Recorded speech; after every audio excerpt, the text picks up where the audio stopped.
नमस्कार। नाम नवल किशोर, उत्तरांचल से।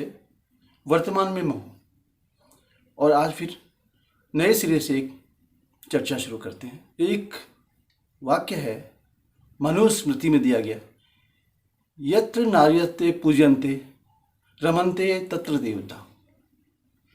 ये श्लोक का आधा है, पर इसका सार यही है कि जहाँ स्त्रियों की पूजा होती है वहाँ देवता बसते हैं। ये वाक्य आप आजकल भी बिल्कुल चरितार्थ है। पुराने टाइम में भी स्त्री पुरुषों का समान अधिकार था। बीच में कुछ समय मुगलों के कारण इसमें जो उनका स्थान जो है नीचे गिरता रहा, पर अब फिर पुरानी स्थिति में है। पॉपुलेशन में भी है 49:51 का रेशियो है।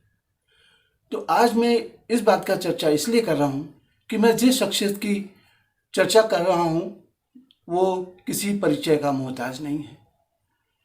वो मेहनत और सफलता का पर्याय है। और तीसरा एंगल है, त्रिकोण का तीसरा कोण, नारी शक्ति। वो नाम है मैरी कॉम। एक जानी मानी बॉक्सर। पूर्वोत्तर राज्य मणिपुर में मैरी कॉम के माता पिता रहा करते थे। ये उनकी संतान, और शुरू से परेशानी अभाव में उन्होंने अपना जीवन बिताया। तो उन्होंने इतनी मेहनत की कि उनकी मेहनत को बताने के लिए मेरे कहने की कोई ज़रूरत भी नहीं है और ये चर्चा का विषय भी नहीं है। उन्होंने अनगिनत प्राइज़ जीते। 8 साल तक वो प्रोफेशनल बॉक्सिंग में जीतती रहीं वर्ल्ड वाइड। पद्म भूषण, पद्म विभूषण, पद्मश्री, न जाने कितने, राजीव गांधी खेल रत्न पुरस्कार, कितने पुरस्कार उनके साथ जुड़े हुए हैं। वो पुरस्कार सम्मानित हो गए उनके नाम के साथ जुड़ के। तो उनके कहने का मतलब ये नहीं है कि मैरी कॉम तो सब लोग जानते हैं, पर उन्होंने अपना जीवन बहुत ज़्यादा संघर्ष में बिताया, बहुत गरीबी में उन्होंने काटा। उन्होंने कहा भी है एक अपनी बुक में, ऑटोबायोग्राफी अनब्रेकेबल, उन्होंने ये बताया कि मेरे माँ बाप मेरे लिए जो जूते अरेंज करते थे वो साल भर बड़ी मुश्किल से चल पाते थे, और मेरी माँ जो है उन जूतों को चिपकाने में अभ्यस्त हो गई थी। तो वही है कि हम लोग सफलता की बात करते हैं, पर हम ये नहीं देखते कि उसके साथ मेहनत भी है। मेहनत जरूरी है, तभी सफलता का पर्याय है, सफलता के मायने हैं। हम लोग बात सफलता की कर रहे हैं, चर्चा बहुत समय से सफलता असफलता मेहनत की कर रहे हैं। तो इसमें सबसे पहला बिंदु है, लक्ष्य का निर्धारण करो। भाई आप क्या करना चाहते पहले ये डिसाइड करो। ऐसा नहीं है कि आज आपने कहा कि हाँ मैं करूँगा, कल करूँगा, पर वो कल कभी नहीं आया। वो आज भी आपका जो है एक विगत कल बन जाता है। तो आप लक्ष्य का निर्धारण कीजिए अपनी क्षमता के अनुसार, और लक्ष्य बनाएंगे तो ऐसा लक्ष्य हो जिसे आप जो है पा सकें, आसानी से नहीं, कठिनाई के बाद भी। एक लक्ष्य है एवरेस्ट, हिमालय एवरेस्ट की चोटी पर चढ़ना, जिसके लिए बहुत लोगों ने कोशिश की, सभी लोगों ने नहीं की, इसीलिए बहुत लोगों का जिक्र होता है। भारत की ऑफिशियल आधिकारिक जनसंख्या 130 करोड़ है।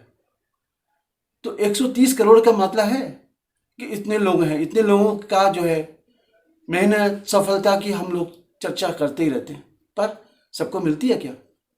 नहीं मिल पाती। सिर्फ आधे लोग सोचते भी नहीं हैं। कुछ लोग सोचते हैं तो करते ही नहीं, गिने चुने लोग करते हैं और सफल भी हो जाते हैं। ये उनका एक जीवन का उद्देश्य होता है। पहली बात है लक्ष्य का निर्धारण। इसी सिलसिले में दूसरा बिंदु है संघर्ष का दौर। अगर आप कोई लक्ष्य निर्धारित कर लेते हैं तो उसके बाद संघर्ष तो शुरू हो जाता है। पहले तो आप सोचते हैं, उसके बाद आप समय सीमा तय करते हैं, फिर उसके बाद कोशिश करना शुरू कर देते हैं। कई बार ऐसा होता है संघर्ष का सोचते ही आदमी जो है हाथ पांव फूल जाते हैं, कर नहीं पाता। इसलिए आपने लक्ष्य बनाया तो आपको संघर्ष के लिए भी तैयार रहना पड़ेगा, क्योंकि बिना कठिनाइयों के आपको मंजिल मिलने वाली नहीं है। और हार तो सिर्फ ये है, एक तो शब्द है हार, दूसरा एक हार जो जीतने पे पहनाया जाएगा। उसकी समय सीमा आप खुद तय करेंगे और आप खुद ही बता पाएंगे कि आप इसको कर पाएंगे कि नहीं। इसके बाद है जीत का दौर। अगर आप जीत जाते हैं, बड़ी खुशी की बात है, आप जीत जाते हैं, बधाई हो अग्रिम। जीत जाते हैं तो आप जो हैं अपने जो हैं मित्रों, अपने चाहने वाले, अपने लोगों में जीत का जश्न मनाइए। पर यह है कि आप जश्न मनाते मत रहिए, आपको आगे भी चलना है। ये जीत जो है एक सतत प्रक्रिया है, क्योंकि आपको अपने अनुभव, अपने विचार सब लोगों के साथ शेयर करने चाहिए कि मैंने क्या क्या किया और आगे मेरी क्या मेरी जो है कार्य प्रणाली है, सबसे बड़ी बात होती है। इसके बाद अगला पॉइंट है जीत बरकरार रखने का दौर। क्योंकि जीत जो है एक ऐसा नहीं है कि एक बार आप जीत गए तो आप जिंदगी भर आपको जो है जीत मिल गई। वर्ल्ड कप होता है क्रिकेट में हर 4 साल बाद होता है, तो उस पूरे खिलाड़ी पूरी कोशिश करते हैं जीतने की, कोई हारने के लिए नहीं जाता। और अगर आप एक बार जीत गए, 1983 में इंडिया ने वर्ल्ड कप जीता था, कपिल देव तब से बहुत चर्चित हुए, और उसके बाद 2011 में महेंद्र सिंह धोनी के कैप्टनशिप में। तो ये सिलसिला कितने 30-35 साल बाद मिल पाया। और 4 साल बाद तो वर्ल्ड कप आता है, जीतने के बाद एक शुरू हो जाती है चयन प्रक्रिया, सब कुछ प्रैक्टिस, ये तब जाके आपको जो है वो सफलता कंटिन्यू रख पाएंगे। तो यह है कि सफलता को आपने एक रोक के नहीं रख सकते। ये तो नित्य प्रतिदिन का एक चलन है। आज आप जीत गए हैं तो आपको कल भी जीतना है, उसके लिए भी पूरी मेहनत करनी पड़ेगी। इसका श्रेय आपको, आपकी मेहनत को और आपकी सोच को जाता है। इसके बाद आपने जो सफलता अर्जित की है वो सफलता जो है सतत है। आज आप जीते हैं तो आप जो है निरंतर कोशिश करते रहें और अपने को मेंटेन रखें। खेल के प्रति, किसी काम के प्रति, ज़रूरी नहीं कि क्रिकेट की बात की जाए, सफलता तो आपकी जो है किसी भी काम में, आप कोई अगर व्यापार कर रहे हैं तो उसको जब तक आप तन मन धन तो सफलता की बात ही मिलेगा, पर आपको समर्पित करना पड़ेगा। और दूसरा, पॉजिटिव एटीट्यूड रहे, सकारात्मक सोच रहे, खेल भावना को बनाए रखें, जीत भावना को बनाए रखें। ऐसा नहीं है कि अगर मैं जीत गया हूँ तो मैं ही मैं हूँ। मैं जहाँ है वहाँ फिर आदमी खत्म हो जाता है। मैं का मतलब अहंकार, अहंकार बिल्कुल नहीं होना चाहिए।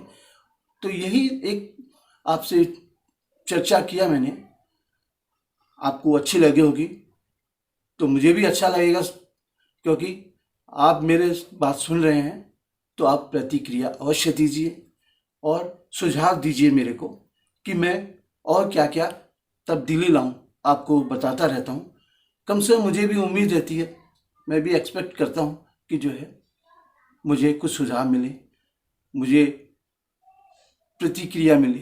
प्रशंसा नहीं मिली तो आपका आलोचना का भी मैं हकदार हूँ।